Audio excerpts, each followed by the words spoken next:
c'est la Bérésina. Alors, en vrac, là je donne quelques extraits de la presse française de ces dernières années. Alors au hasard, il y a un épisode météorologique défavorable dans le sud-ouest, en Dordogne, c'est la Bérésina. Il y a l'équipe allemande qui est vaincue par la Corée du Sud en Coupe du Monde, c'est la Bérésina.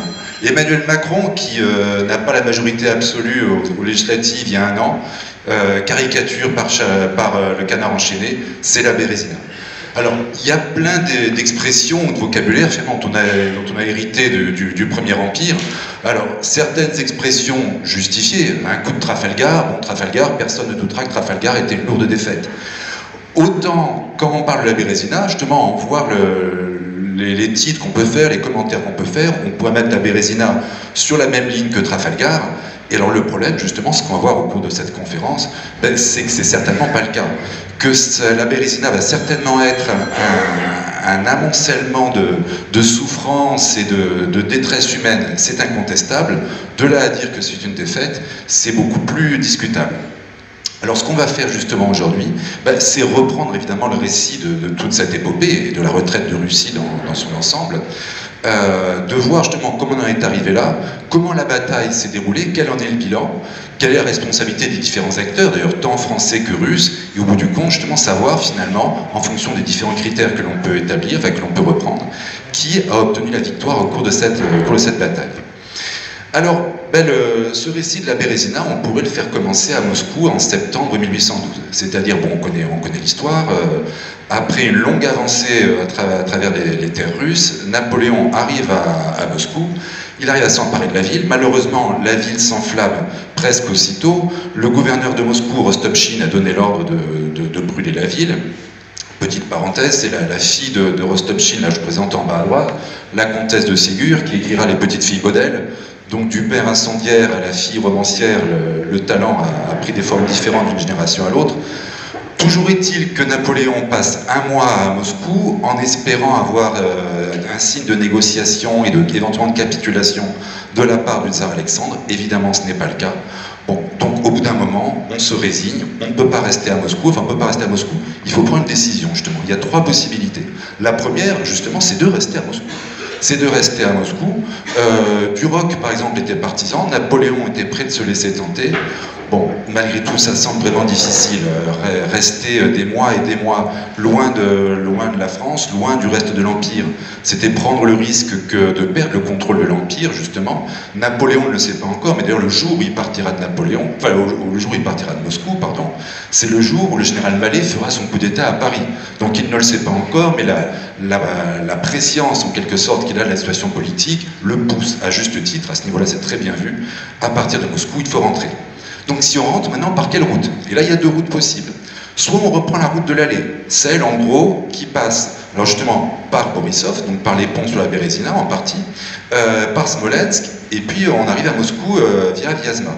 Le problème, c'est que c'est une route sur laquelle, à l'aller, les Russes ont pratiqué la politique de la terre brûlée, et les Français ont pillé tout ce qu'ils pouvaient pour se nourrir, pour s'équiper en cours de route. Donc c'est une route à éviter, on décide plutôt de partir par Kalouga. Kalouga, donc, c'est ici, c'est un peu plus au sud. Donc c'est une route qui n'a pas été dévastée, dans laquelle on pourra fourrager plus facilement, et qui à ce niveau-là est normalement la garante d'un retour en meilleures conditions. Bon, la route qu'on aurait prise en passant par Kalouga n'aurait été parallèle à la route allée, mais n'aurait pas été très différente. C'est-à-dire qu'au retour, il aurait quand même fallu franchir la Bérésina quelque part d'ailleurs.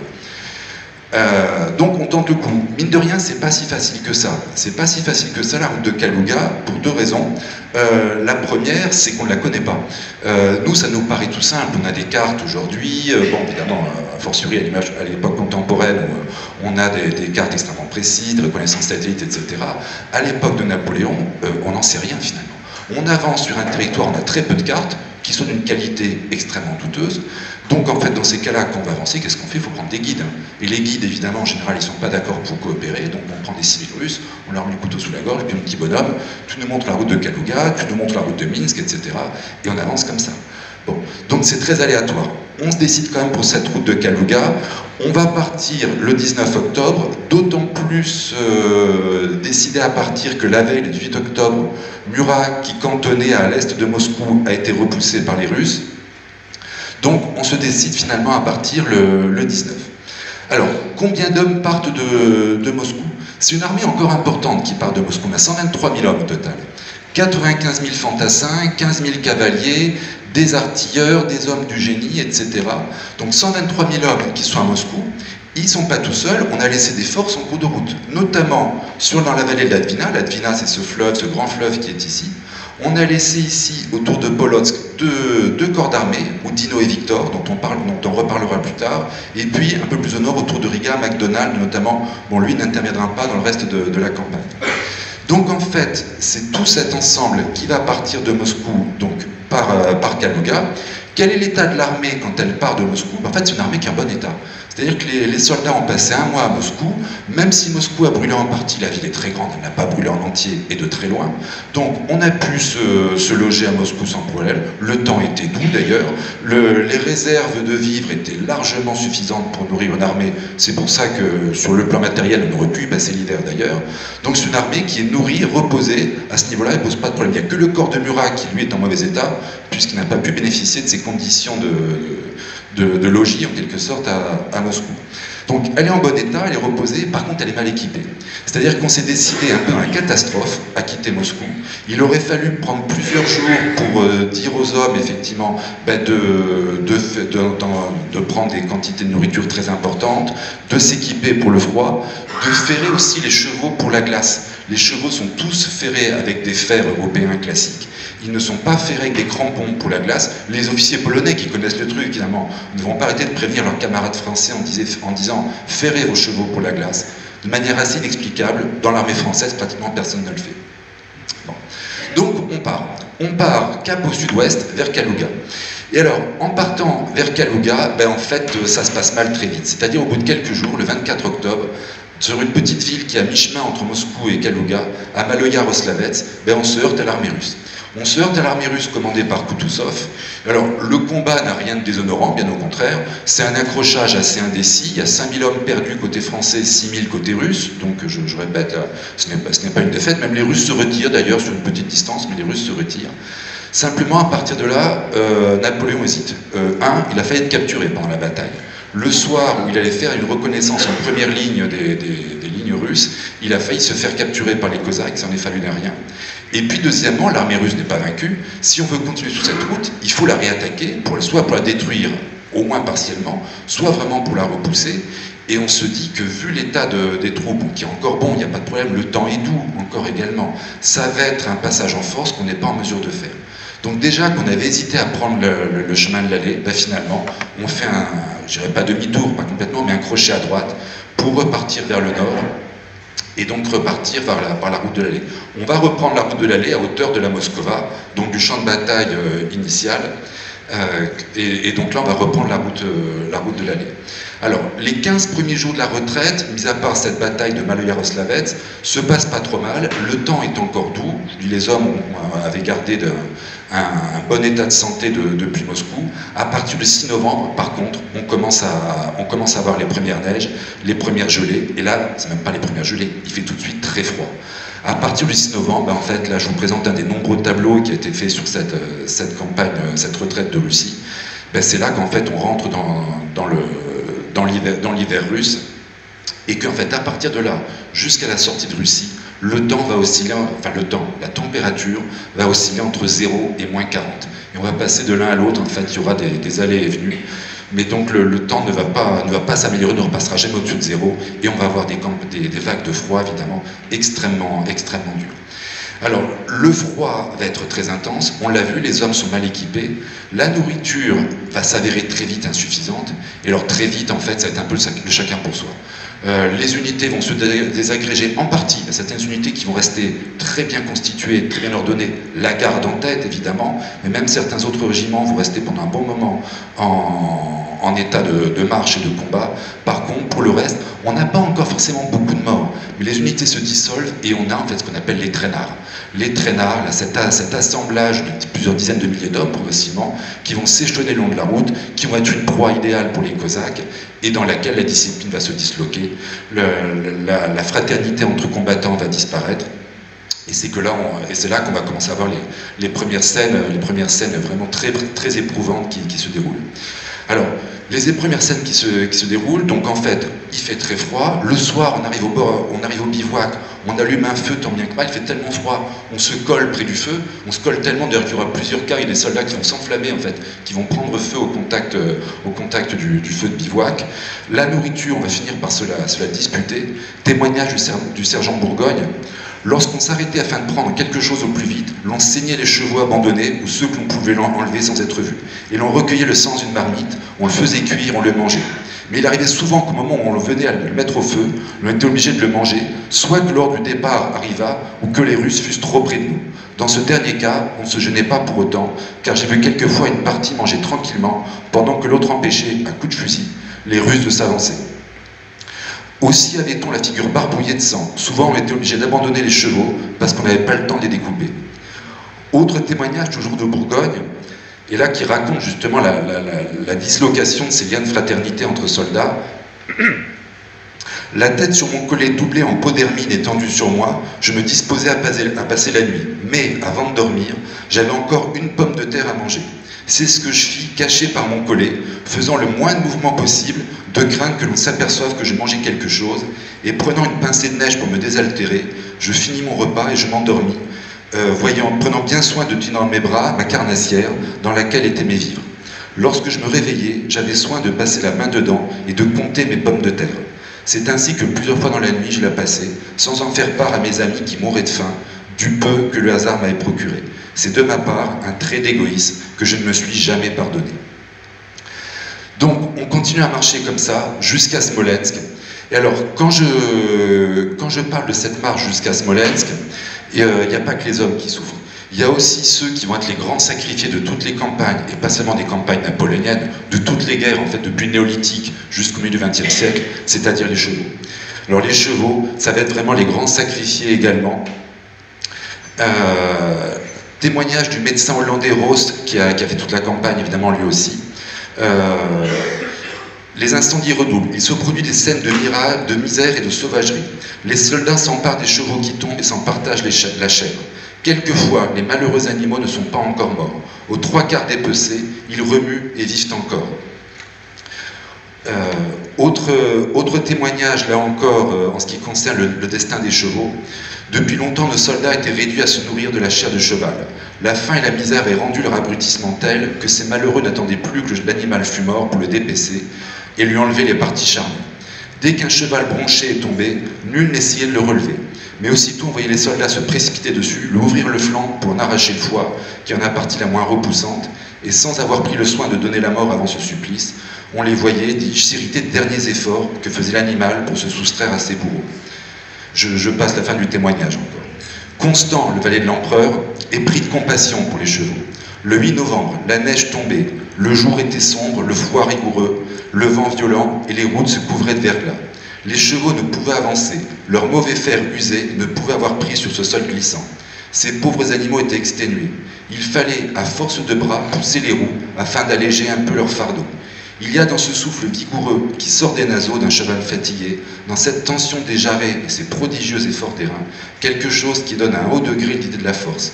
Mais la muette résignation de ces animaux, quand laissés surchargés, nous inspire de la pitié et nous faisait repentir d'abuser de tant de courage. Et donc effectivement, les chevaux vont tomber par milliers. Alors d'ailleurs, quand je dis qu'ils vont tomber par milliers, ils vont tomber, on le voit, bon, parce qu'on abuse de leur force, on les soumet à des attelages impossibles, et ils vont mourir en masse en fait. Et alors de quoi ils vont mourir? Bizarrement, ils vont pas mourir de faim ou de froid, ils vont mourir de soif. Alors, attendez, on comprend plus le... En Égypte, à la limite, les chevaux meurent de soif, on peut comprendre. Bon, c'est le désert, il fait très chaud. Là, on est en Russie, il y a des rivières, des marécages partout. Normalement, on trouve de l'eau partout. Oui, le problème, c'est quoi? C'est qu'en fait, à partir du moment où on va rentrer dans les périodes de grand froid dont je vous parlais, à partir du 6 novembre, en fait, le jour raccourcit très vite. Le jour se lève à 8 h du matin, et encore les bons jours, quand les jours de blizzard, à 9 h, on n'y voit toujours rien. À 8 ou 9 h, donc le jour se lève, à 16 h, il fait nuit noire. Donc on a 8 petites heures de jour. Pendant ces 8 heures, qu'est-ce qu'on fait? On marche, évidemment, on ne s'arrête pas. Donc, pas le temps d'abreuver les chevaux. Quand on arrive au bivouac le soir, là aussi, les hommes s'écroulent de fatigue, ils se mettent près du feu et ils ne bougent plus. Pour abreuver les chevaux, il faudrait faire deux choses. Soit avoir la chance d'avoir un point d'eau libre juste à côté, ce qui est pratiquement jamais le cas puisque l'eau est gelée. Soit il faudrait s'éloigner du bivouac, casser la glace d'un marécage ou quelque chose pour abreuver les chevaux. Un, c'est dangereux, les Cosaques peuvent nous tomber dessus. Deuxièmement, comme je disais, les hommes sont épuisés, ils ne le font pas, en plus on risque de se perdre, on risque de tomber soi-même dans un trou d'eau, tout ça. Et puis les hommes sont devenus tellement égoïstes, abrutis par leur misère et leur tourment, qu'ils ne le font pas. Et les chevaux, en fait, ne boivent jamais. Et ça va être ça, la première cause de leur mortalité. Alors malgré tout, on avance. Malgré tout, on avance. Les Russes essayent de s'opposer à l'avancée française. Ils affrontent une première fois l'armée française à Vyazma. Vyazma, hop, voilà. C'est ici, donc c'est la route à mi-chemin entre Moscou et Smolensk. Et là, c'est un combat que les Français gagnent. On pense qu'on a à peu près 2 à 3 000 hommes hors de combat. Les Russes le doublent. Donc Kutuzov n'insiste pas. Il sait qu'il a perdu une bataille. Il se retire. Et l'armée française passe. On arrive à Smolensk un peu plus tard, donc le 14 novembre. Et à Smolensk, on a déjà perdu pratiquement la moitié des hommes, en fait. Au moins, ce qui concerne les unités constituées, c'est même les 2 tiers. Vous voyez, alors, il y a des petits signaux, là, sur ma carte, qui sont montrés, enfin, qui sont indiqués, qui montrent, normalement, le nombre d'hommes qu'on a dans les effectifs constitués. On est parti de Moscou avec plus de 100 000 hommes, je l'ai dit. On arrive à Smolensk, théoriquement, 37 000 hommes. Alors, 37 000 hommes dans les unités constituées. Après, il y a tout le troupeau des traînards qui continue. On arrive à Smolensk, on se dit, bah là on va s'en sortir. Il y a des magasins à Smolensk, il y a des réserves de vivres, on va reprendre des forces. Le problème, c'est qu'à Smolensk, comme dans toutes les étapes d'ailleurs de la retraite de Russie, on arrive dans le magasin, il n'y a rien. Il n'y a rien, pourquoi? Un, plaie éternelle des campagnes napoléoniennes, l'intendance, l'intendance ne suit pas, d'ailleurs Napoléon disait toujours l'intendance suivra, l'intendance ne suit pas, les intendants sont corrompus, ils ont géré le stock de vivres en fonction de leurs intérêts propres, ils les revendent à des magouilleurs qui suivent l'armée, certains de ces magouilleurs revendent les vivres ensuite aux Russes d'ailleurs, ce qui fait qu'en fait indirectement on alimente la machine de guerre russe, donc quand on arrive à Smolensk, les stocks de vivres sont très insuffisants, seules les unités constituées là encore peuvent se nourrir, vous avez deviné ce qui va se passer, la garde sera nourrie, les autres n'auront pratiquement rien, et donc pour l'ensemble de l'armée, en fait on arrive à Smolensk, on n'est pas du tout ravitaillé, et la misère continue. Donc on repart. On repart, et là, deuxième tentative des Russes pour couper le chemin des Français. Donc Kutuzov, là que j'ai reproduit en bas à gauche, donc se place à Krasnoye. Krasnoye, c'est ici, là, un petit peu à l'est, sud-ouest de Smolensk. Il essaye de couper la route de l'armée française, et là, ça va être beaucoup plus dur qu'à Vyazma. Là, le combat est d'importance, et en fait, ce qui a sauvé l'armée française, c'est la garde. La garde, comme elle est encore en mesure de se battre, c'est elle qui force le passage, notamment la jeune garde, et qui va permettre à l'armée de passer. Mais les pertes sont très lourdes. Les pertes sont très lourdes. Peut-être qu'on perd 30 000 hommes à Krasnoye, en comptant les soldats réguliers et puis les traînards. Et il s'en faut de peu que l'armée française ne soit quasiment anéantie, en fait, simplement à Krasnoye. Alors d'ailleurs, bizarrement, Kutuzov aurait insisté, il aurait eu de très bonnes chances de terrasser l'armée française dès cette sortie de Smolensk. Il ne le fait pas, et d'ailleurs pendant toute la retraite de Russie, Kutuzov, étrangement, est un poursuivant timoré. Il n'insiste pas tellement, on l'a vu un peu plus tôt, dès qu'il a senti une résistance, il n'a pas combattu plus que ça. À Krasnoye, en s'y prenant bien, il pouvait vraiment bloquer et anéantir l'armée française. Il ne le fait pas pour plusieurs raisons. Première raison, déjà c'est des raisons personnelles. Kutuzov, je vais reprendre son portrait, Kutuzov, en étant très gentil, c'est un gros paresseux. C'est quelqu'un qui passe 15 heures par jour au lit. Et quand je dis 15 heures, c'est 15 heures. Alors il dort beaucoup, il dort au moins 8 heures par nuit. Le reste du temps, il fait la campagne avec un groupe de jeunes filles pas trop farouches qui l'accompagnent dans tous ses déplacements et qui l'incitent à ne pas tellement sortir de sa chambre. Donc c'est pas une photo de guerre, Kutuzov, première raison. Deuxièmement, alors là c'est une raison beaucoup plus valable, même si l'armée française est dans un état déjà quasiment déplorable, Napoléon intimide encore n'importe qui. Et le simple fait de savoir qu'on affronte Napoléon, pour Kutuzov comme pour d'autres, on le reverra à la Bérésina, on est encore très prudent parce qu'on se demande quel coup de baguette magique Napoléon est capable de sortir pour affronter n'importe quelle armée, et on se méfie énormément. Et puis, troisième raison, il y a un raisonnement politique un peu bizarre, un peu compliqué de la part de Kutuzov, que je vais vous reproduire en partie parce que ça a été rapporté par les officiers anglais qui l'accompagnent. Kutuzov, c'est un peu plus tôt, il annonce qu'il ne veut pas insister à affronter l'armée française. Et alors, je reprends les commentaires que font les Anglais. Ces paroles provoquèrent la stupeur générale. On lui indiqua qu'une retraite nocturne par route étroite, etc. Donc, à ces objections, Kutuzov répondit « J'écarte votre raisonnement. Je préfère donner à l'ennemi un pont d'or au lieu de recevoir un coup de collier. D'ailleurs, je ne suis nullement sûr qu'une destruction totale de Napoléon et de son armée bénéficierait au monde. Ce n'est ni la Russie, ni une autre puissance continentale qui prendrait la succession, mais la puissance qui domine déjà les mers et dont la domination pourrait devenir intolérable. C'est-à-dire, en gros, une défaite totale de Napoléon conduirait à une montée en puissance de l'Angleterre. Alors, le raisonnement de Koutouzov n'est pas idiot du tout, à long terme, il est même très juste. Le 19e siècle, ça sera quoi pour la Russie? Ça sera le grand affrontement géopolitique avec les Britanniques, ce qu'on va appeler le grand jeu, la rivalité en Turquie, en Asie centrale, en Extrême-Orient. À ce niveau-là, Koutouzov, c'est un visionnaire, sauf qu'il voit trop loin. En donnant une chance à Napoléon de s'échapper, il lui donne une chance de reconstituer son armée, et l'année suivante, en 1813, on le sait, Napoléon, la campagne de Saxe, il aurait très bien pu la gagner, Bautzen aurait pu être une victoire décisive, donc donner à Napoléon une chance de s'échapper, c'est très dangereux. Mais il le fait parce qu'il ne veut pas accorder effectivement une puissance trop grande à l'Angleterre après-guerre. Je vous laisse imaginer les relations qu'il a avec les officiers britanniques, qui sont les officiers de liaison dans son état-major, on est à couteau tiré. Mais bon, toujours est-il que Koutouzov n'insiste pas plus que ça, et que l'armée française passe encore. Elle passe encore, donc elle franchit le barrage de Krasnoïe, et elle avance. Alors, pour l'armée française, ça se passe pas trop mal. Il y en a un pour qui c'est beaucoup plus dur, c'est Ney. Alors, tiens, ah oui, excusez-moi, j'ai oublié de vous citer un autre témoignage. Quand je dis que l'armée française est passée à Krasnoïe grâce à la garde, je vous lis un témoignage d'un chef de partisan russe, Davidov. Et là, on voit que l'apparition de la garde est encore, provoque un effet vraiment redoutable sur ses adversaires. La vieille garde, au milieu de laquelle se trouvait Napoléon lui-même, s'approcha. Nous affourchâmes nos montures et nous nous plaçâmes près de la grande route. Apercevant nos bandes bruyantes, l'ennemi arma ses fusils et continua fièrement sa marche, sans presser le pas. Tous nos efforts pour détacher un seul soldat de ces colonnes serrées restèrent vains. Les hommes, comme taillés en granit, méprisaient toutes nos tentatives et restaient intacts.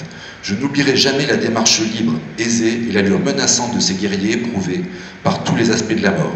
Avec leurs hauts bonnets à poils, leurs uniformes bleus aux sangles blanches, leurs plumets et leurs épaulettes rouges, ils ressemblaient à des pavots dressés dans un champ de seigle. Nos Cosaques avaient l'habitude de galoper autour de l'ennemi, lui arrachant des bagages et des canons qui traînaient et encerclant les campagnes éparpillées ou détachées. Mais ces colonnes-là restaient inébranlables. En vain, les colonels, les officiers, les sous-officiers ou les simples Cosaques fonçaient sur elles, les colonnes avançaient, l'une après l'autre, nous chassant à coups de feu et se moquant de nos raids inutiles. La garde avec Napoléon passa parmi nos Cosaques comme un navire armé de 100 canons passe parmi les barques des pêcheurs. Donc, autant la garde a eu un effet redoutable pour permettre à l'armée de passer, autant, comme je le disais, pour Ney, ce sera plus dur. Ney, il commande l'arrière-garde. Donc, c'est le dernier à être parti de Smolensk, et autant le reste de l'armée a pu passer grâce à la garde, autant la tenaille russe se referme pour de bon sur Ney. Et alors, Ney, je reprends ma carte précédente, il va être obligé de slalomer, en fait, entre la rive gauche et la rive droite du Dniepr pour arriver à échapper aux Russes. C'est une épopée absolument phénoménale. Il entraîne ses hommes, il les motive. Il va être obligé d'abandonner son matériel en cours de route. Ses derniers caissons, ses derniers canons, il les abandonne dans les marécages. Il perd ses derniers chevaux. Au bout d'un moment, il est passé sur la rive gauche du Dniepr, il faut repasser sur la rive droite, ces hommes le pressent. Comment on va passer le Dniepr? Mais oui, ne vous inquiétez pas. Mais si le Dniepr n'est pas gelé, il le sera. Effectivement, on arrive au bord du Dniepr, il fait très froid, le Dniepr est gelé. On s'engage doucement sur le Dniepr, la glace tient, il y a comme quelques hommes qui passent à travers la glace, qui se trouvent dans l'eau glacée, mais le reste du corps passe, et on finit par arriver à Orcha. Orcha, excusez-moi, j'allais un petit peu vite, c'est la ville suivante où Napoléon attendait Ney. Sur les 15 000 hommes de son corps d'armée, il n'en ramène plus qu'un millier, tout le reste est mort ou pris par les Russes. Les Russes ont proposé à 2 fois à Ney de capituler, Ney a refusé avec hauteur, un maréchal de France ne se rend pas, enfin, etc. Je vous laisse imaginer le discours de Ney aux Russes. C'est à cette occasion-là que Ney va gagner le surnom de brave des braves, de la part de Napoléon, puis de la part de l'ensemble de l'armée. Donc l'armée passe l'épreuve de Krasnoïe dans la douleur, même Ney, justement, malgré son corps complètement décimé, arrive à passer, mais évidemment, il fait de plus en plus froid. Alors à ce stade de l'épopée, on ne peut pas ne pas citer Victor Hugo.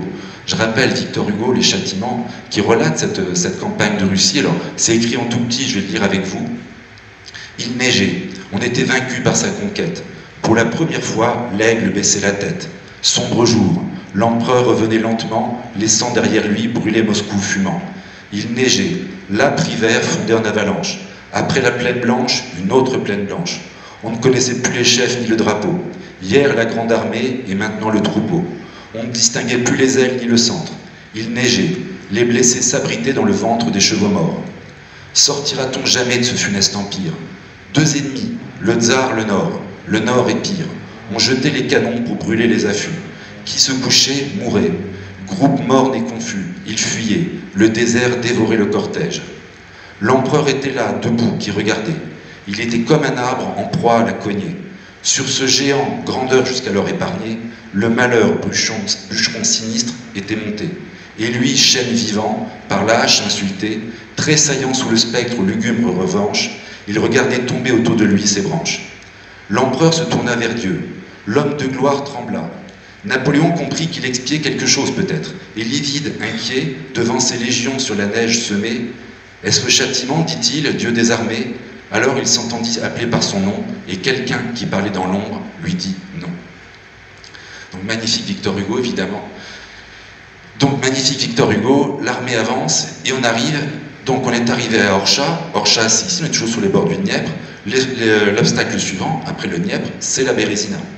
Et alors là, ce qui se passe, c'est que Napoléon a un petit sursaut, on va dire, d'optimisme. C'est-à-dire qu'en fait, il fait tellement froid, le Dniepr, on a pu le passer à pied sec finalement sur la glace, notamment pour Ney. On se dit, finalement, la Bérézina, qui est un fleuve bien moins redoutable que le Dniepr, ça va être finalement aussi peu difficile. Donc qu'est-ce qu'on fait? On brûle pratiquement tout. Napoléon ordonne de brûler les aigles, il ne faut pas que les aigles puissent être pris si les Russes s'en emparent, et on va brûler les équipages de pont. Tout le matériel du génie prévu pour la traversée des fleuves est brûlé à cette occasion-là. Donc décision assez lourde, mais qui semble logique. Il faut gagner un maximum de temps, il faut économiser les ressources au maximum, et puis il n'y a pas de raison qu'on ne puisse pas passer la Bérézina, le Dniepr, ça a été beaucoup plus facile. Alors qu'est-ce qui se passe? On part d'Orcha, et donc on fonce vers l'est. On fonce vers l'est, et alors là, qu'est-ce qui se passe? En fait, au début de la campagne, vous voyez, je vous ai montré la carte un petit peu vite. Au nord, vers l'Advina, on avait donc Victor et Oudinot qui tenaient en respect Wittgenstein. Le problème, c'est que Wittgenstein a repoussé depuis Victor Oudinot, il avance vers le sud. Et on le voit, là, ça continue. Au moment où Napoléon quitte les bords du Dniepr, Wittgenstein s'avance vers le sud en repoussant Victor devant lui. Tchitchagov, c'est un amiral, c'est l'amiral de la flotte de la mer Noire. Il était basé à Odessa au début. Odessa, on est vraiment à 1500 km au sud. Donc l'amiral Tchitchagov a été nommé à la tête de l'armée de Moldavie, et lui, il remonte vers le nord. Et donc, toutes ces trois, on est dans un triangle énorme qui fait plus de 1500 km de côté. Donc, entre les troupes de l'Advina au nord, Napoléon qui est à Moscou, et Tchitchagov qui a été à Odessa, tout ce petit monde se retrouve dans un périmètre de quelques dizaines de kilomètres entre le Dniepr et la Bérézina. Et là, à la Bérézina, Napoléon le sait depuis l'aller, à Borisov, il y a un pont. Et un pont qui est tenu par les Français. Donc, on ne s'inquiète pas plus que ça. On sait qu'on va pouvoir traverser à cet endroit-là. Le problème, c'est qu'en fait, Tchitchagov, en remontant vers le nord, il va pouvoir reprendre Borisov. Alors là, d'ailleurs, c'est une succession de batailles absolument infernales. En 4 jours, la ville de Borisov a changé 4 fois de main. Elle est d'abord tenue par une petite garnison polonaise. Il y a ensuite des Russes commandés par un certain Lambert. Le comte de Lambert, c'est un renégat français, un noble français qui est passé du côté russe, qui les repousse. Les Franco-Polonais reprennent la ville le lendemain, et le 23 octobre, les Russes la reprennent pour de bon. Donc Tchitchagov a pris Borisov, et même d'ailleurs, il sort de Borisov, il avance à la rencontre de Napoléon. Donc là, bataille de rencontre entre Oudinot, qui est l'avant-garde française, et Tchitchagov qui avance vers l'est. Les batailles de rencontre, c'est souvent très dangereux. Là, les troupes d'Oudinot, qui sont parfaitement aptes à ce genre de combat, remportent une victoire éblouissante. Tchitchagov est bousculé. Oudinot rentre de Borisov, c'est super, on prend Borisov, on va prendre le pont, le problème est réglé. Eh ben non. Au dernier moment, les Russes arrivent à incendier le pont, et ce qui fait que les Français ont pris Borisov, mais on n'a plus de pont pour traverser. Alors là, ça devient vraiment très compliqué. Ça devient vraiment très compliqué parce qu'il n'y a plus de pont à Borisov et en plus le temps a changé. Il faisait très froid quand on a traversé le Dniepr. Là, le temps s'est radouci et quand on arrive sur les bords de la Bérézina, on tombe sur ce spectacle-là. By rights, the Berezina ought to have frozen solid by now, so Napoleon could have crossed anywhere. But a sudden thaw had turned the river into a torrent of ice and freezing water. Voilà. C'est-à-dire qu'en fait, il y a eu un léger redout, et finalement, on est dans une situation où c'est la débâcle, et on a des glaces fondantes sur la rivière. C'est le pire scénario. Le mieux, ça aurait été qu'il continue à faire très froid, que la Bérésina soit gelée. Une deuxième solution moins défavorable aurait été qu'il fasse vraiment doux pour de bon, que la glace fonde entièrement. Et là, bon, jeter un pont sur des rivières classiques, en quelque sorte, les pontonniers de l'armée française l'ont fait 100 fois. À Wagram, on a jeté un pont sous le feu des Autrichiens sur un fleuve, le Danube, qui est autre chose que la Bérésina, on sait faire. Là, on a le pire scénario. C'est-à-dire qu'il faut jeter un pont, justement, sur une rivière dans laquelle ces glaces flottantes vont constituer autant de béliers qui vont éventuellement démolir le pont, et en plus qui sont très dangereuses pour les hommes comme pour les chevaux. Ce sont des glaces coupantes, vous jetez dans l'eau, ça vous découpe, les chevaux sont entaillés dans leurs flancs, mais il faut quand même le faire. Alors le problème, c'est qu'on ne peut plus le faire à Borisov. À Borisov, on a repris la ville, mais les Russes sont en face. Ils sont sur la rive droite, du Dniepr, de la Bérésina. Donc qu'est-ce qu'on fait? Ben, on a un petit coup de chance, je reviens en arrière. On a un corps français, franco-bavarois, qui combat dans le nord-ouest, et on a un général de cavalerie, le général Corbino, qui était détaché justement pour reconnaître les rives de la Bérésina, et qui repère un guet. En passant à Studienka, Corbino est ici. Il tombe sur un paysan lituanien dont le cheval est mouillé. Il comprend tout de suite que ce paysan a traversé un gué. Donc, bon, on attrape le lituanien. Bon, les lituaniens ne sont pas forcément stylo-français, très loin de là. Donc, on lui demande de nous montrer le gué. Et le paysan obéit. Il montre le gué de Studienka. Donc, une partie de la brigade Corbino traverse à gué. Ça fait pas plus de au maximum 2 mètres de fond, même souvent 1 mètre, 1 mètre 50. Donc, on traverse sans trop de problèmes, malgré la menace des glaces. Et donc, ce détachement de Corbino avance jusqu'à Borisov, prévient Napoléon qu'on a la possibilité d'utiliser un gué un peu plus au nord, à Studienka. Alors, pour Napoléon, c'est une nouvelle inespérée. Autant Borisov, ce n'était pas possible, autant à Studienka, ça l'est. Donc là, la photo que je vous présente, c'est Studienka dans l'état actuel où il se présente. Donc on voit la rivière, qui n'est pas très large, elle fait quelques dizaines de mètres de large. Il y a un mémorial qui a été construit, donc que Jean-Claude, tu as certainement vu, que moi je ne connais pas. Et alors là, on va faire appel aux dernières unités de pontonniers que compte la Grande Armée, c'est celle du général Eblé. Alors Eblé, finalement, il va sauver l'armée, à plus d'un titre. D'une part, on l'a vu, quelques jours plus tôt, Napoléon, pour alléger le train, a décidé de brûler l'essentiel du matériel du génie. Eblé désobéit en partie. Il garde quelques caisses de matériel, quelques caisses d'outils, quelques forges, donc le matériel minimum qui va permettre finalement de travailler. Il va s'adresser à son unité, commandée notamment entre autres par un général, par un officier hollandais, donc Georges Bentienne, de se mettre au travail. Et ce sont en fait donc ces 400 hommes de Bentienne qui vont construire le pont. Alors, le travail des pontonniers va être absolument homérique. Homérique, alors avec quoi ils vont faire? Bon, déjà ils n'ont pas de matériel, donc on va prendre le village de Studienka, qu'on va démolir complètement, récupérer tout le bois, et on se jette dans la rivière. Alors l'eau est à zéro évidemment, puisque l'eau est à la limite de la glace fondante. Donc l'eau est à zéro. Eblé montre l'exemple, se jette le premier dans la rivière, et on se met au travail. On se met au travail le 26. Alors, c'est terrible. L'eau est à 0 degré.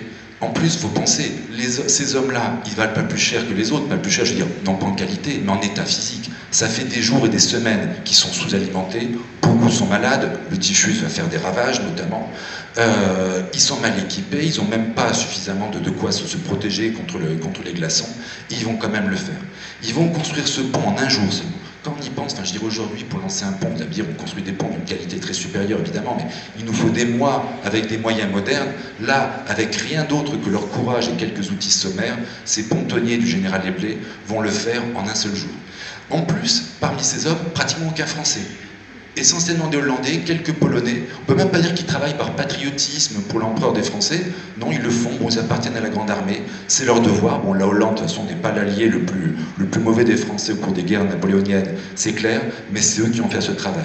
Ils le font au péril de leur vie et au sacrifice de leur vie. Sur les 400 pontonniers, seulement 8 survivent.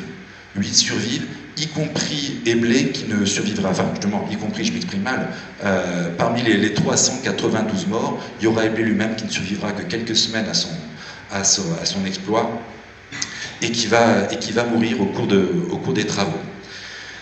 Alors, quand on construit justement ce pont, il faut quand même leurrer les Russes. Il faut leurrer les Russes, parce que les Russes, ils sont là, ils sont devant Borisov, Napoléon est là aussi devant Borisov, et il faut entretenir les Russes dans l'illusion qu'on va tenter quelque chose à Borisov, et qu'à Studianka, ben, par contre, il ne se passe rien. Donc Napoléon reste devant Borisov, de manière très ostentatoire, il entame des travaux, on coupe des arbres, on installe des forges, on commence à jeter des chevalets sur le fleuve, etc. Et donc on entretient l'illusion devant Tchitchagov qu'on va retenter de traverser à Borisov. Et pendant ce temps-là, eh bien on l'a vu, les pontonniers des Blés construisent leurs 2 ponts, on avait prévu d'en faire 3, on n'arrivera à en faire que 2, à Studianka, pour pouvoir traverser. Alors malgré tous ces travaux, ces exploits que réalisent les pontonniers des Blés, le moral dans l'armée française est au plus bas. Le 26 novembre matin, il y a plusieurs maréchaux français qui se rencontrent. Mais déclare, si Napoléon se tire d'affaire aujourd'hui, il faut qu'il ait le diable au corps. Murat répond, nous y passerons tous, il n'est pas question de se rendre. Nous y passons tous, d'ailleurs personne n'y croit finalement. Personne ne croit qu'on arrivera à les construire à temps, personne ne croit que les Russes vont nous laisser passer. Donc c'est une bataille d'encerclement, d'anéantissement, on y passera tous. En même temps, il n'est pas question de capituler, on combattra jusqu'à la mort. Rapp en rajoute une couche, Napoléon devait être inquiet, nous n'avions ni équipage de pont ni subsistance. La grande armée avançait, Wittgenstein approchait, et les troupes de Moldavie nous fermaient le passage. Nous étions cernés sur tous les points, la position était affreuse et n'avait peut-être pas d'exemple. Il ne fallait rien moins que la tête et le grand caractère de l'empereur pour nous tirer d'un si mauvais pas. Aucun Français, pas même Napoléon, n'eût dû échapper. Et bien pourtant, ça va marcher. Ça va marcher, c'est-à-dire que donc on l'a vu, miracle des pontonniers, en un jour, donc dans la nuit du 25 et la matinée du 26, ils construisent les ponts, et donc à partir du 26 après-midi, eh ben, les troupes françaises commencent à traverser. Qui traverse en premier? C'est Oudinot. Oudinot, que Napoléon surnommait Bayard, encore un brave des braves, plus de 30 blessures au cours des campagnes. Il y a un médecin qui l'examinera à la fin des guerres napoléoniennes, il dira c'est une passoire, il y a des trous partout, il a tellement été blessé de tous les côtés, à l'arme blanche, à la balle, au biscayen, tout y est passé. Oudinot, qui a déjà vaincu Tchitchagov devant Borisov, traverse le premier et aussitôt fait face au sud pour contenir justement les troupes de Tchitchagov. Tchitchagov s'est fait avoir au début, il ne va pas se faire avoir jusqu'au bout, il va commencer à remonter vers le nord pour affronter les Français. Donc Oudinot traverse le premier, Ney, qui était à l'arrière-garde, passe devant et rejoint Oudinot dans ce combat. Et donc on a un combat terrible justement à l'avant-garde, pendant que à l'arrière-garde, c'est Victor qui va retenir les Russes. Donc ce sont ces 2 combats qui se déroulent. Là on voit le détail des combats sur la rive droite, où Ney et Oudinot arrivent à affronter les Russes dans des conditions très difficiles. Il y aura une charge de cavalerie, notamment de la cavalerie française, qui va être absolument homérique et qui va permettre de repousser les Russes. C'est absolument remarquable. C'est le général Doumergue. Voilà, je cherchais le nom du général qui a fait la charge héroïque. Il va même faire 1500 prisonniers chez les Russes. On combat en infériorité numérique, 1 contre 2, mais on arrive à repousser les Russes et donc à libérer le passage. Sur la rive gauche, il faut encore bloquer les Russes. Il faut bloquer les Russes, donc comme je le disais, c'est Victor qui s'en occupe. Et donc Victor, il affronte Wittgenstein. Wittgenstein, qui est son adversaire depuis 3 mois en fait, depuis qu'il était en garnison le long de la Dvina, et qu'il est encore face à lui. Et là aussi, Victor, à 1 contre 4, il n'a plus que 10 000 hommes, alors que Wittgenstein n'en a plus que de 40 000. Victor va arriver à bloquer les Russes de manière absolument remarquable, et pendant 3 jours, il retient justement l'armée russe. Alors vous voyez, je vous parle de Wittgenstein chez les Russes, je vous parle de l'amiral Tchitchagov, Kutuzov, j'en parle pas. Il est loin, Kutuzov. Il est toujours en retard, il ne s'est pas encore pressé, et donc il n'a rien fait justement pour affronter les Français, et il sera hors jeu pour cette bataille de la Bérésina. Donc finalement, 26 après-midi, eh ben, les troupes passent, 27 toute la journée, les troupes passent, le 28 aussi. Donc c'est merveilleux, au cours de ces 3 jours, finalement, on bénéficie de conditions absolument inespérées, et on va arriver à faire passer, finalement, toutes les unités constituées passent, une partie des traînards passe aussi, c'est absolument inespéré, mais on peut sauver une bonne partie de l'armée. Alors l'armée va arriver à passer, c'est beaucoup plus difficile pour les traînards. Les traînards, alors, à l'entrée des ponts, sur ces 3 journées dont je parlais, on essaie de maintenir un semblant d'ordre, c'est pas évident, on essaie de maintenir un semblant d'ordre, et on oblige les soldats à passer en unité constituée. Les traînards, tous ceux qui sont perdus, qui sont à moitié déserteurs, on les refoule à l'entrée du pont, on ne les laisse pas passer. Donc ce qui fait qu'ils attendent, essayent de passer en force. Il y a des scènes indescriptibles sur ces ponts où on s'engueule, on se tape dessus, on se tue parfois, où on se jette dans l'eau gelée pour arriver à passer. Et alors finalement, les traînards restent là. Alors, à la fin de la journée, les unités constituées arrêtent de passer. On pourrait se dire, les traînards ils vont traverser pendant la nuit. Alors là, c'est assez bizarre. Il y a 2 nuits au cours desquelles les traînards pourraient passer, et ils ne le font pas. Ils ne le font pas, ils sont hébétés. Ils attendent sur la rive gauche de la Bérésina.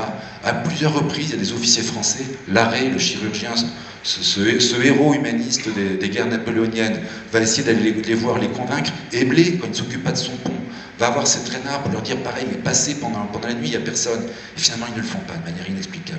Ils restent sur la rive gauche, ils se nourrissent des chevaux morts, il y en a toujours partout les chevaux morts. On les appelle les rôtisseurs, d'ailleurs, ces hommes-là qui vivent de ces chevaux morts. Et ils n'essayent pas de passer. Alors le problème, c'est qu'on arrive au 29.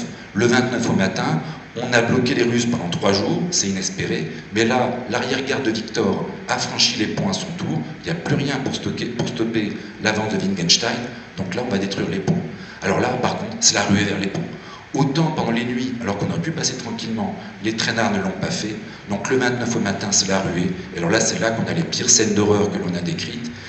Les hommes se jettent à l'eau pour certains, ils essaient de traverser à la nage, la plupart se noient, et donc à la fin, Éblé a reçu l'ordre de l'empereur de détruire les ponts, c'est-à-dire de les incendier. Et alors, Éblé retarde l'ordre au maximum, il a reçu l'ordre de détruire les ponts à l'aube, il attend, à 8h il ne le fait pas, 8h30 il ne le fait pas, à 9h finalement, les Cosaques sont là, il faut mettre le feu, et alors là, ce sont les pires scènes de la bataille. L'ordre fatidique, brûler les ponts. Le général Éblé, en voyant les Cosaques approcher, s'y résout. La mort dans l'âme.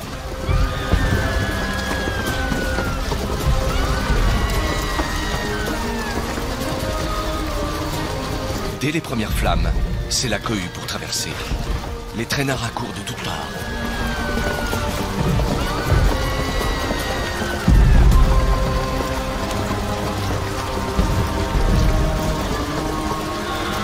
Une foule désordonnée, confuse et piétinante. 12 000 traînards ou civils et environ 3 000 combattants jouant des coudes pour survivre.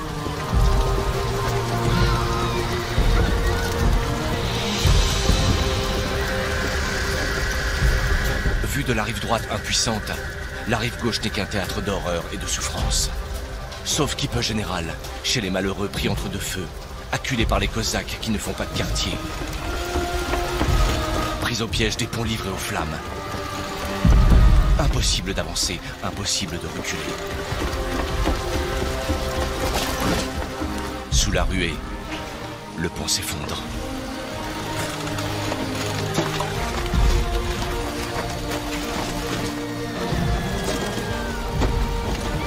Hommes, femmes, enfants trépassent au milieu des flammes ou se noient dans l'eau glacée. Le bilan humanitaire sera catastrophique. Et la Bérésina, une occasion manquée pour Kutuzov. 7000 soldats et 2000 officiers de Napoléon, sa garde impériale, ses maréchaux, son état-major, ont réussi à échapper à 3 armées russes, très supérieures en nombre. Voilà.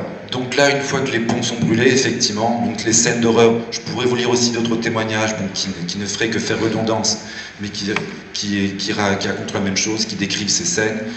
Encore quelques tableaux, quelques gravures d'époque, donc on voit ces épisodes-là. Les ponts, déjà, qui avaient été endommagés à plusieurs reprises, il a fallu réparer en cours de route, au cours des 3 précédents jours, 7 pour de bon. Je reproduis aussi la scène en bas à gauche.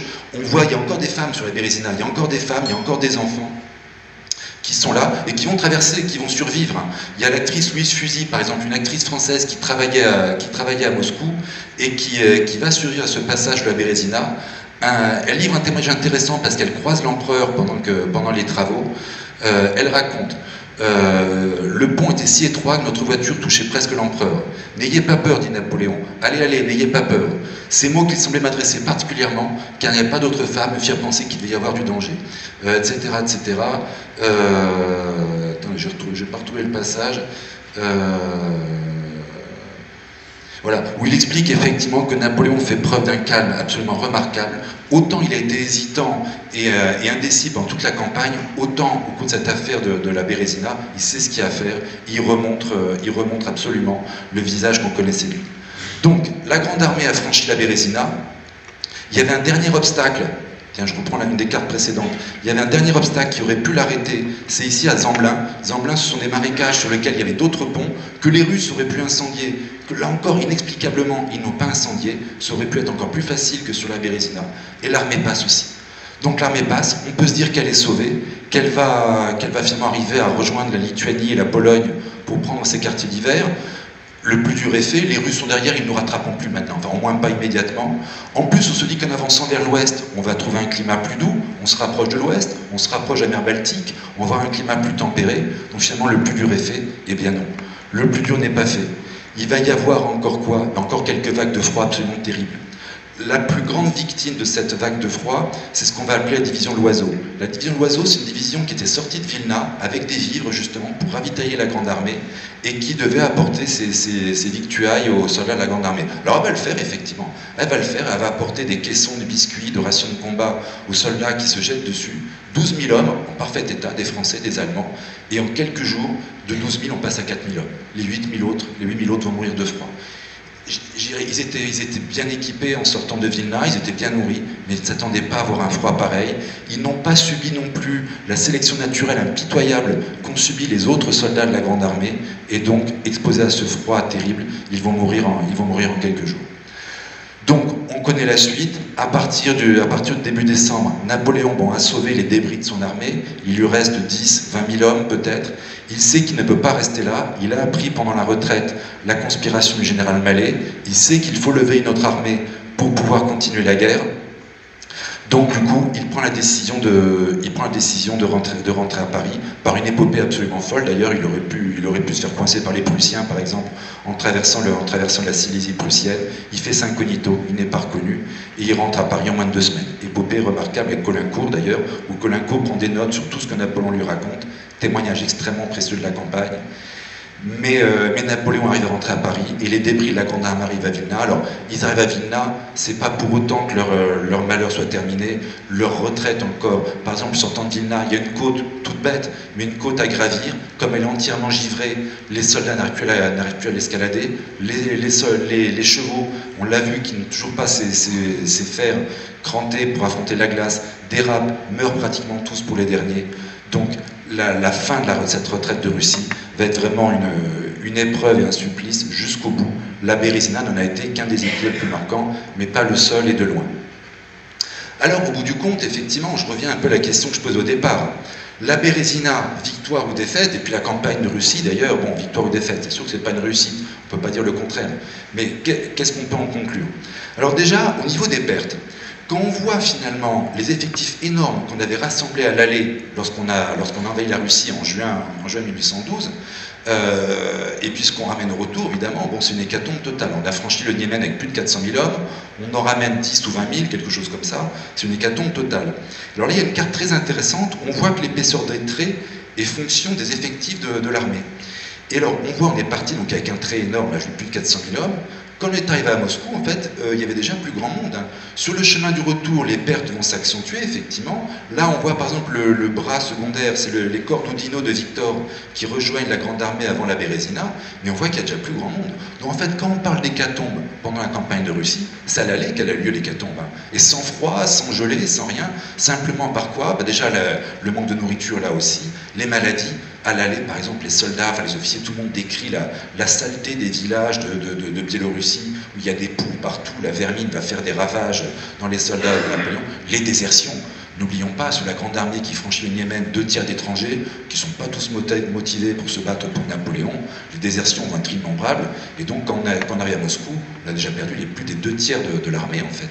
Donc l'hécatombe du retour dans le froid, elle est réelle, mais elle n'est finalement pas plus importante, mais moins importante que celle de l'aller, c'est très clair.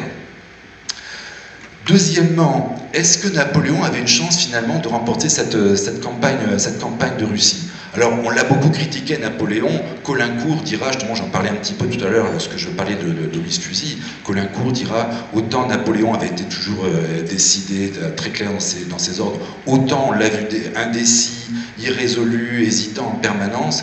Bon, effectivement, pourquoi il se retrouve confronté à une guerre qu'il ne sait pas mener, en fait? avec un adversaire qui ne joue pas le jeu, il recule sans arrêt, il n'y a pas de bataille décisive, etc. Bon, c'est absolument infernal. Alors, qu'est-ce qui s'est passé en fait? Qu'est-ce qui s'est passé? C'est que finalement, côté russe, il y a un plan excellent qui a été mis en place. Et ce plan excellent, c'est pas l'œuvre de Kutuzov ou des généraux qu'on a vus, qui n'ont pas été très très bons, on l'a vu. Hein. Kutuzov, ça a été un paresseux. Wittgenstein s'est battu pas trop mal, mais il n'a pas été décisif. Et puis l'amiral Tchitchagov, qui arrivait du sud, il s'est fait berner sur la Bérésina. D'ailleurs, Tchitchagov, après la guerre, il a tellement honte de lui qu'il va demander la nationalité anglaise, il va partir vivre en exil à Londres. Bon. Et en plus, Tchitchagov, pour ne rien arranger, c'est un admirateur de Napoléon. Sur son bureau, il y avait un buste de Napoléon. La femme de Kutuzov disait « Wittgenstein a sauvé Saint-Pétersbourg, mon mari a sauvé la Russie, et Tchitchagov a sauvé Napoléon. » Bon. Donc les trois généraux russes, je les reproduis un petit peu là. Vous voyez, Kutuzov ici, Tchitchagov là, et Wittgenstein. Bon, c'est pas génial. Celui qui a été vraiment brillant pendant la campagne, c'est Barclay de Tolly. Sauf que vous allez dire, attendez, Barclay, je vous en ai pas parlé, il commande aucune armée. Eh ben non. Parce que Barclay, en fait, il a conçu le plan de défense en 1812, mais quand on a vu ce que ça donnait, la retraite sur tout le territoire russe, la noblesse, notamment à Saint-Pétersbourg, était furieuse contre Barclay, et elle a exigé du tsar qu'il soit remplacé par Kutuzov, avec le succès limité qu'on a vu. Le plan de Kutuzov, c'est quoi en fait? C'était effectivement de masser les armées russes en 1812 à l'est de l'armée de Napoléon, donc en gros en Biélorussie, et de retraiter petit à petit. Vous allez me dire, attendez, mais ça servait à quoi? La capitale russe à l'époque, c'est pas Moscou, c'est Saint-Pétersbourg. Donc reculer vers Moscou, ça a attiré les Français derrière soi, mais ça les a attirés dans une direction secondaire en fait. Napoléon a fini par prendre Moscou, mais Moscou, je le répète, ce n'est pas la capitale à l'époque. Politiquement, ça ne sert à rien de prendre Moscou. Alors si c'est ça, on peut me dire, pourquoi Napoléon a fait ça? Si foncer vers l'est vers Moscou ne servait à rien, c'est pas compliqué. Une fois franchi le Niemen, hop, à gauche-gauche, on fonçait plein nord, et puis on prenait Saint-Pétersbourg. Oui, sauf que c'était très dangereux. Si on était parti plein nord vers Saint-Pétersbourg, les armées russes étant restées à l'est, on sait ce qui serait passé. Au bout d'un moment, les armées russes auraient contre-attaqué dans le flanc des armées napoléoniennes, les auraient encerclées certainement quelque part en Livonie, l'armée française aurait été détruite. Donc Barclay a conçu un plan absolument remarquable. Et il n'y avait pas tellement d'antidotes en fait, au plan de Barclay. Donc on ne peut pas avancer vers Saint-Pétersbourg, on est obligé de le suivre dans la direction de Moscou, dans une direction secondaire, et on s'est épuisé dans des régions qui étaient dévastées, où on ne pouvait pas ravitailler. Donc le plan de Barclay était vraiment très très bon. Napoléon n'a pas tellement failli, c'est qu'il s'est trouvé dans une situation qui était vraiment très très difficile, dont il ne pouvait guère se sortir en fait. Et pour revenir à la Bérésina, finalement. Alors la Bérésina, qu'est-ce qu'on peut en dire? Qu'est-ce qu'on peut en dire la Bérésina? Finalement, alors est-ce que c'est une défaite? Quel est l'objectif français? Il faut toujours comparer une victoire et une défaite par rapport aux objectifs qu'on se donne. Pour les Français, l'objectif c'est de passer. Pour les Russes, l'objectif c'est de les stopper et même de les anéantir. Alors qu'est-ce qui s'est passé? On est passé. On est passé, donc à cet égard, incontestablement, c'est une victoire. C'est tellement une victoire qu'on l'a vu, j'en ai parlé un peu pendant l'exposé. Une bonne partie de l'armée française va être anéantie en Russie, mais le reste, les cadres, une bonne partie de la garde, tous les généraux, les maréchaux vont passer, et avec ça, on peut construire une armée en 1813. Et je répète, la campagne de 1813, on aurait pu la gagner, Bautzen aurait pu être une bataille décisive. À partir de là, pour les Russes, qu'est-ce qu'on peut dire? On a infligé le double de pertes aux Français sur la Bérésina, c'est vrai. On a dû perdre à peu près 40 000 hommes sur la Bérésina, contre 20 000 pour les Russes. Mais pour autant, l'objectif stratégique est raté. L'objectif stratégique est raté, on n'a pas détruit l'armée. Napoléon aurait pu être capturé ou tué sur la Bérésina, et ça ne sera pas le cas. Le mot d'ordre, enfin, les deux points finaux, on pourrait les donner à deux hommes qui ne sont pas des amis de Napoléon, enfin, un qui a été témoin direct de cette campagne, c'est Clausewitz. Clausewitz qui était officier dans l'armée prussienne et donc qui connaissait très bien la situation. Clausewitz déclara « Napoléon à la Bérésina sauva intégralement son honneur et acquit même une nouvelle gloire ». Et puis pour finir, j'ai donné la parole à un historien anglais. La bataille de la Bérésina est à la fois un désastre et une victoire pour l'armée française. Sous bien des aspects, elle est devenue un moment d'intense fierté. Bien sûr, des milliers de Français sont morts à la Bérésina, mais l'essentiel de l'armée française a pu s'échapper. Et par l'essentiel, je veux dire ses généraux, ses officiers d'état-major, tous les cadres militaires indispensables. Napoléon était capable de lever une nouvelle et redoutable armée en 1813. En ce sens, ce fut une victoire. Voilà, donc pour répondre à la question que je pose au départ, victoire coûteuse, mais victoire héroïque et victoire incontestable. Merci pour votre attention.